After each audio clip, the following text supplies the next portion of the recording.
You guys, sit down because we're about to tell you the real American horror story that Kim Kardashian doesn't want you to hear about. Imagine you had everything, your dream world at the tip of your fingers, after your ex-husband tried to move on with a duplicate of you, after your long-term crush Tom Brady publicly played you, and after you spent over a few years, sources are saying, giving away secrets to your empire. And imagine a billionaire benefactor that was supposed to be your fairy godfather, that was supposed to take you to the next level, steals it and gives it to your younger, arguably more talented, more popping, and more cultural relevance nemesis. Yeah, you guys, sit down because we have to talk about this. But one thing for sure is, I know Kim is somewhere mad. All right, let's get into this juice. They are saying that Kim is furious and she's trying to figure out a way to maybe sue Jeff Bezos. I know. Part of me wants to, if this is true, wants to see it happen because I want to see one thing that the Kardashian PR machine can't manipulate. Because if there's one person that is not going for the okie doke, oh baby, it is Lauren Sanchez's husband, Jeff Bezos. But they are saying it is because he played her over a possible Skims investment, an investment in her private equity firm. On top of that, they are saying that all this stuff, from her saying she got like stem cell surgery in Mexico to debuting that Skims line, it's all to take away from the fact that Jeff Bezos literally played the mess out of her, and not in the way you think. Okay, so remember how it was that weird thing? I already talked about this in a different video, but I'll take you through it really quick and then we're gonna get to stuff, right?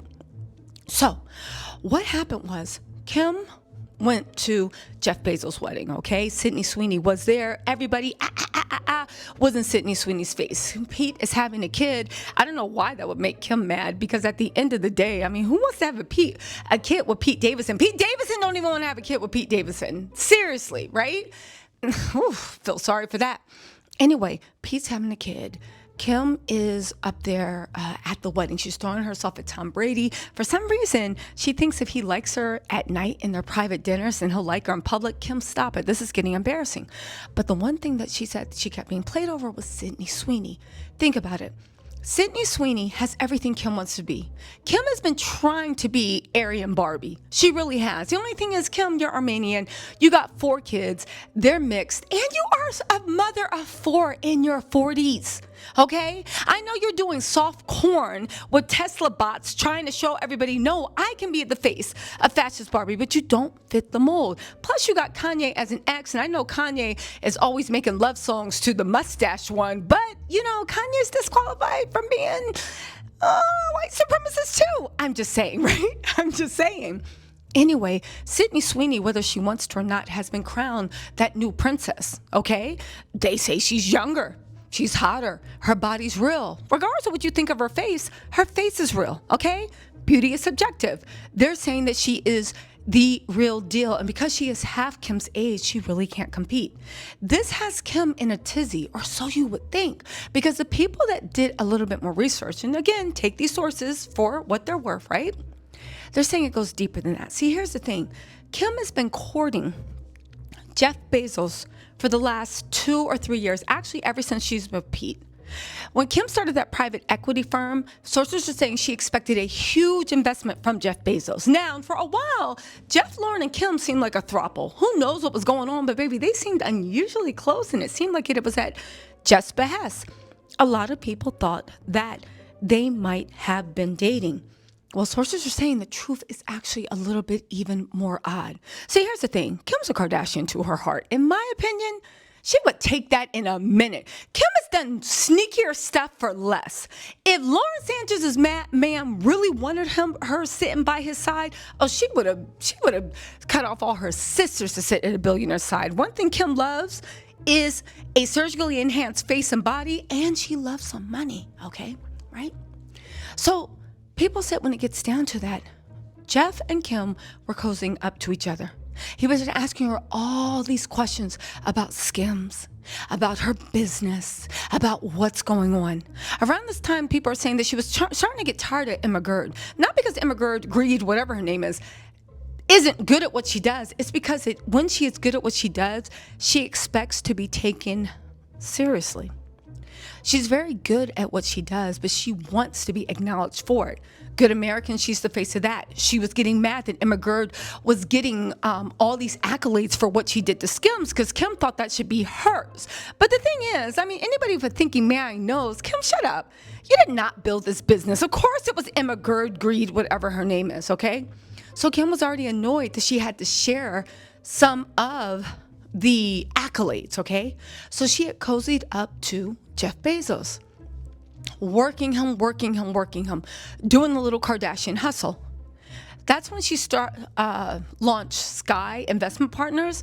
This is what they said was supposed to be the vehicle, okay? Kim has moved past bags and shoes and cars. She thought by cozying up to Jeff, and do with that what you will, he was going to invest a huge sum of money in her private equity firm. As a matter of fact, he was going to invest $1 billion in her private equity firm. She thought, and she was doing a million interviews talking about, yeah, it's like jumping to generational wealth. That's what you do. Yeah, remember she was bragging to Kanye about how she had come into some money. And I was like, but what changed? The only thing changed was your access to Jeff Bezos. Okay, are you guys there? All right, so imagine you're feeling on top of the world. You are like, you have an ex-husband, right? You can't stand him. He chased off your last boyfriend that you were in love with. That's Pete Davidson. She did look like she was in love with him, right? Then your ex-husband marries somebody that is a copycat of you. Everybody's clowning you for your fashion, which is what you used to be known for. Seems small, but you know Kim is so into fashion. So imagine like all these things are moving against you. And then somehow you get this weird out of the blue friendship with this billionaire, okay? He's asking you questions about your business. You're giving him all this information because you're like, yo, this is my chance to prove everybody wrong. This is my chance to get the one thing that I've always used men to get, money. I got the fame, but I'm going to get that money. I'm going to get that power. And imagine how much power I can get with $1 billion. Kanye's not even a billionaire anymore, but I can be a billionaire. Okay, so that was the stage. So she's giving him all this thing and all this information. And I guess she thought she was doing like the Kardashian hustle. She set up the private equity firm because this is what, if you take $1 billion and you invest it the right way, it might be 10 billion, 20 billion, 30 billion in 5 years. Again, Kim was feeling like, laugh all you want at my bad outfit choices. I'm building generational wealth, okay? And then something happened. Kim realized everybody is not an idiot like your ex-husband. Again, say what you want about Kanye, but he was a sucker for Kim. He was a fool for love, okay? He did everything. And he let the Kardashians, in my opinion, take advantage of him willingly, but he gave a lot of stuff that I don't think a normal person would have gotten. And I think the Kardashians, including Kim, started to think that was the norm and they could have that effect on everyone. Okay, so what ended up happening? Kim made the fatal mistake. She found out that Jeff Bezos did not become one or the top 3 or whatever. He's up there. Richest people in the world. What is he, top 1, 10? It doesn't matter. As long as you're on the list of the richest in the world, you are doing something. You did not let a man so ruthless that built one of the richest empires in the world get to the top without having enough sense not to be conned by the Kardashian hustle. See, here's the thing. The Kardashians in my opinion, treated Jeff Bezos like he was Kanye. Someone they could smile with, show the glamorous life, do this, do that, and at the end, they would have the keys to his kingdom. They would have the spoils of war. So, what ended up happening? Well, Jeff Bezos took that investment that was promised to Kim, that $1 billion, and he invested it in Sydney Sweeney. That's Sydney. The girl that kept turning up, all right? The girl that kept turning up in everybody's DMs that Kim was interested in, or at least on their to-do list. I don't know if she was in their DMs, okay? And not only did Sydney catch Jeff's imagination, but he also decided to invest that $1 billion that should have been her private equity firm, that $1 billion that should have gone to her, that $1 billion that she had been telling him all the inner workings of Skims in hopes of pushing Emma Gerd out and in hopes of reclaiming Skims on her own, buying Emma Gerd, repair, and then honestly doing partnerships with Amazon, doing partnership with this, and taking it to another level to build generational wealth that nobody could deny? Well, guess what? He gave that opportunity to Sydney Sweeney. He is investing $1 billion into her lingerie company. They're going to take all the Skims secrets and everything they've seen Skims do, and they are going to back that with the power of Amazon, with the power of every major thing that money can buy.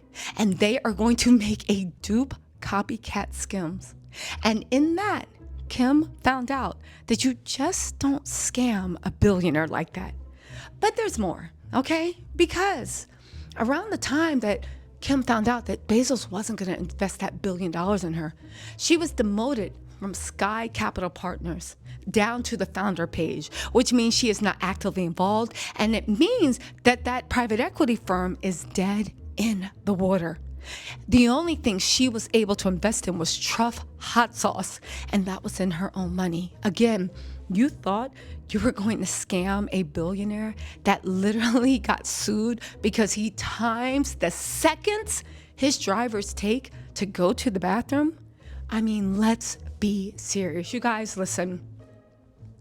This is the true American Horror Story, but one Kim does not want you to hear about. Because at the end of the day, Kim learned a very costly and embarrassing lesson.